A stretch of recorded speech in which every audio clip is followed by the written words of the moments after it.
Sebelum nonton video ini, kalian wajib harus pencet tombol subscribe sekarang juga. Gue kasih waktu 5 detik dari sekarang. Oke guys, terima kasih yang telah subscribe channel ini. Selamat menonton.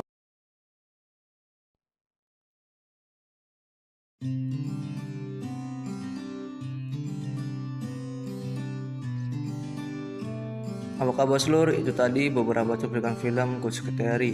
Film yang dirilis pada tahun 2016 ini menceritakan seorang wanita cantik yang bergabung di perusahaan. Ia sebagai sekretaris bos. Tokoh utama di film ini adalah Ji-won yang diperankan oleh Kim Dee-ho. Sebelum lanjut, film ini 99% isinya mantap-mantap ya seluruh, dan ada beberapa adegan saya potong dan skip.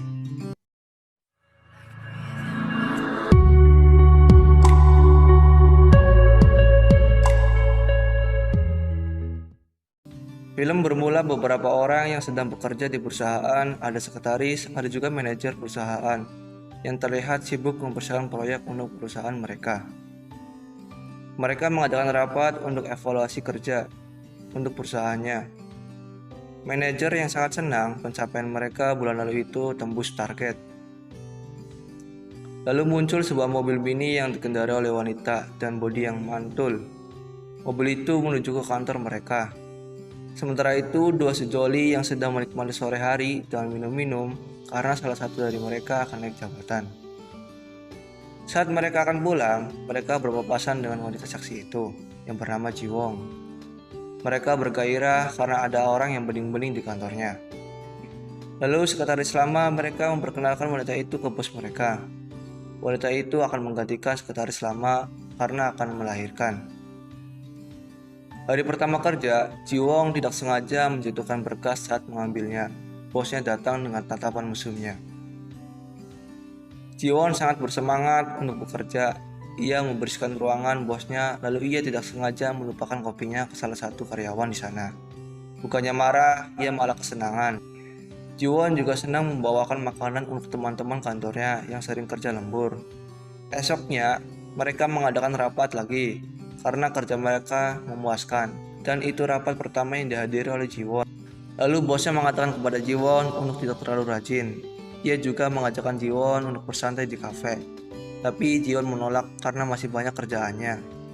Sementara Ji-won lembur, teman kantornya berpamitan untuk pulang duluan.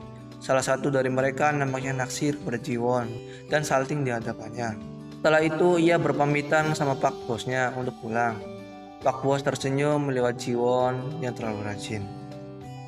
Kemudian Ji-won kembali lagi dengan pakaian basah kuyup. Ia membalikan makanan untuk Pak bosnya yang sedang lembur. Lalu bosnya mengajak Ji-won untuk makan bersama, tetapi Ji-won tidak bisa berlama-lama lagi. Ji-won pamit pulang. Scene berganti, terlihat Ji-won nampak akrab dengan karyawan kantornya. Dari kejauhan ada Pak bos yang sedang mengawasi mereka. Kemudian Pak bos datang untuk mengajak mereka ke kafe bersama untuk bersantai. Di sana mereka bermain game dan minum-minum dengan asiknya. Di situ Pak bos menawarkan minum ke Ji-won, tapi ia tidak mau. Tak lama kemudian Ji-won berpamitan pulang. Pak bos pun langsung mengantarkan Ji-won ke rumah. Ketika di rumah, Pak bos merayu Ji-won untuk jadi pacarnya. Ji-won pun merasa malu dan menyuruh bosnya untuk masuk ke rumahnya. Pak bos melihat foto Ji-won bersama pria lain. Pak bos pun merasa canggung melihat Ji-won. Kemudian Pak bos keluar dan kembali lagi karena sangat berat. Dan langsung ritual mantap-mantap. Mantap cuy. Esoknya Ji-won dan Pak bos berdiskusi sebentar. Lalu datang karyawan melihat ada yang aneh dengan Pak bos.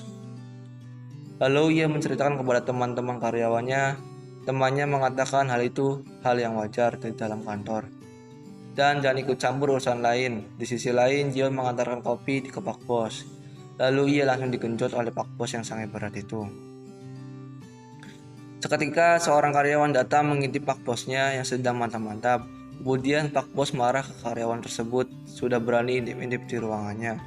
Ji-won pun datang untuk menyudahi urusan itu. Karyawan tersebut meminta maaf ke Pak bos. Ji-won merasa tidak enak dengan temannya itu. Lalu ia meminta maaf ketika temannya itu sedang membuat kopi. Di situ temannya mencari kesempatan rudalnya untuk menembak. Wow. Scene berganti di mana temannya itu berpamitan pulang sama Ji-won. tapi ia melupakan sesuatu ketinggalan di kantornya. Saat itu ia mendengar suara genjotan yang sangat keras. Lalu ia mengintipnya dari jendela. Benar saja, Jiwon bersama Pak Bos lagi kuda-kudaan, sob. Pria itu pergi ke bar untuk menenangkan diri karena ia merasa cemburu dengan bosnya.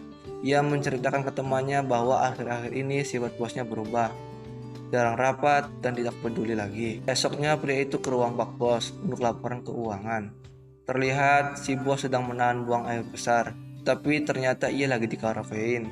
Pria itu melihat ada yang tidak beres dengan bosnya. Ia mengira bosnya lagi tidak enak badan. Lalu bosnya menyuruh berkasnya ditaruh di meja Jiwon saja.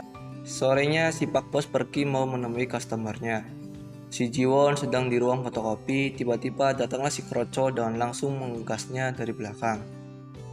Lagi asiknya, Jiwon memanggil-manggil si Kroco yang sedang berkhayal dirinya. Jiwon meminta bantuan ke si Kroco untuk membuat laporan. Karena terbawa suasana, si Kroco langsung mengubah tubuhnya Jiwon yang lagi sange. Baginya, tampak si Kroco merasa bahagia karena dapat jatah dari si Jiwon. Kemudian ia menceritakan itu kepada temannya. Temannya terkejut mendengar hal itu. Keesoknya, Pak Bos merencanakan berinvestasi ke perusahaan lain. Tapi ide itu mendapatkan penolakan dari si Kroco. Karena perusahaan itu bisa pailit dan bisa juga bangkrut. Tapi si bos sudah merencanakan matang-matang. Dan idenya itu dapat dilakukan oleh Jiwon dan karyawan satunya. Si bos kurang yakin dengan tindakannya karena sebenarnya itu ide dari Jiwon.